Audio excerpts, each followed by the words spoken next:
Before anything else, let this promise speak into your soul. Come to me, all you who are weary and burdened, and I will give you rest. These are the words of Jesus in Matthew chapter 11, verse 28, and for many of us, that's exactly what we long for. Not success, not applause, not even joy, just rest, just comfort. There are seasons in life when our souls ache, not for the thrill of achievement or the sweetness of happiness, but simply for relief, a place to exhale, a moment to know we haven't been forgotten. We yearn for that quiet assurance that we are still loved, still held, still welcome to come home. And this was exactly the kind of message God gave his people through the prophet Isaiah. He said, "Comfort, comfort my people, declares your God. Speak tenderly to Jerusalem and proclaim that her hard service has been completed, that her sin has been paid for."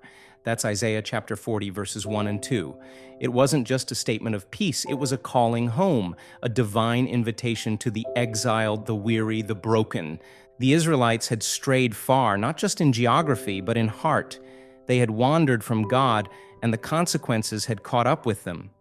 But when their sentence seemed complete, when the weight of their rebellion had run its course, God didn't leave them where they were.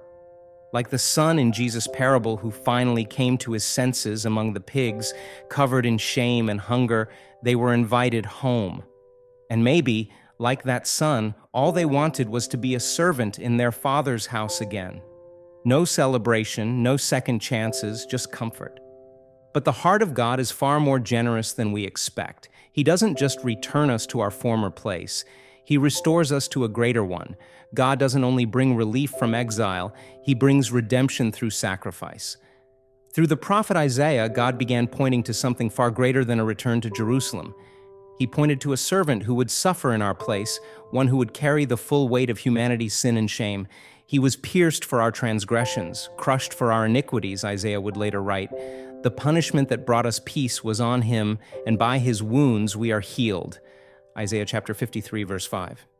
This suffering servant was Jesus, the Lamb who took away the sins of the world, and his mission wasn't just to erase guilt, but to empower transformation.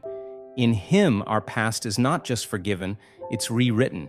We are no longer captives to our shame, but carriers of his glory. Still, this grace isn't cheap.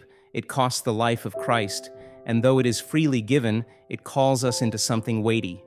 Jesus once turned to the crowd and said bluntly, "Whoever does not carry their own cross and follow me cannot be my disciple."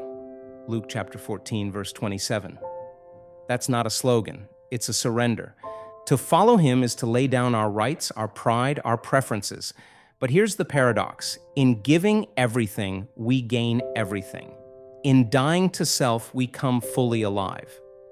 This is not a life of burden, but a life of purpose. Because the same grace that forgives also equips us. It fills us and it sends us. You and I, once broken, once far off, we are now bearers of light, instruments of healing, carriers of the very comfort we once begged for. We become living proof that restoration is possible. So maybe today, the question isn't whether God is willing to comfort you, he is.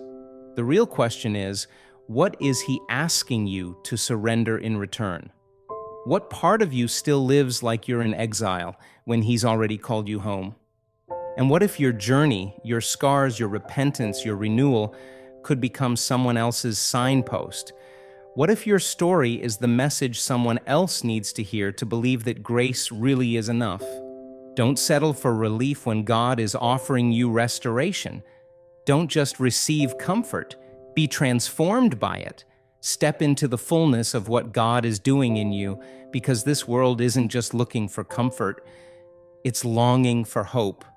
And that hope may begin with you.